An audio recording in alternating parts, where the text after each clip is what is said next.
ಯತ್ರ ನಾರ್ಯಸ್ತು ಪೂಜ್ಯಂತೆ ರಮಂತೆ ತತ್ರ ದೇವತಃ.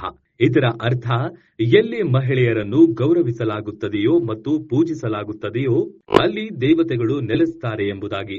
ನಮ್ಮೆಲ್ಲರ ಜೀವನದಲ್ಲಿ ತಾಯಿಯಾಗಿ, ಮಡದಿಯಾಗಿ, ಮಗಳಾಗಿ, ಅಕ್ಕ ತಂಗಿಯಾಗಿ ಹೆಣ್ಣು ಹಲವು ಪಾತ್ರಗಳನ್ನು ನಿರ್ವಹಿಸುತ್ತಾಳೆ. ಅಂತಹ ನಿಸ್ವಾರ್ಥ ಜೀವಿಯನ್ನು ಸಂಭ್ರಮಿಸುವ ದಿನವೇ ವಿಶ್ವ ಮಹಿಳಾ ದಿನಾಚರಣೆ. ಬ್ಯಾಟರಾಯನಪುರ ಕ್ಷೇತ್ರದಲ್ಲಿರುವ ಪಾರ್ವತಿ ಚಾರಿಟಬಲ್ ಟ್ರಸ್ಟ್ ವತಿಯಿಂದ ಭಾನುವಾರ ವಿಶ್ವ ಮಹಿಳಾ ದಿನಾಚರಣೆ ಕಾರ್ಯಕ್ರಮವನ್ನು ಆಯೋಜಿಸಲಾಗಿತ್ತು. ಪಾರ್ವತಿ ಚಾರಿಟಬಲ್ ಟ್ರಸ್ಟ್ನ ಸಂಸ್ಥಾಪಕ ಅಧ್ಯಕ್ಷರಾದ ಸುಮಿತ್ರಾ ನಾಗೇಶ್ ಅವರು ಸುಮಾರು ವರ್ಷಗಳಿಂದ ಸಮಾಜ ಸೇವೆ ಸಲ್ಲಿಸುತ್ತಾ ಬಂದಿದ್ದಾರೆ.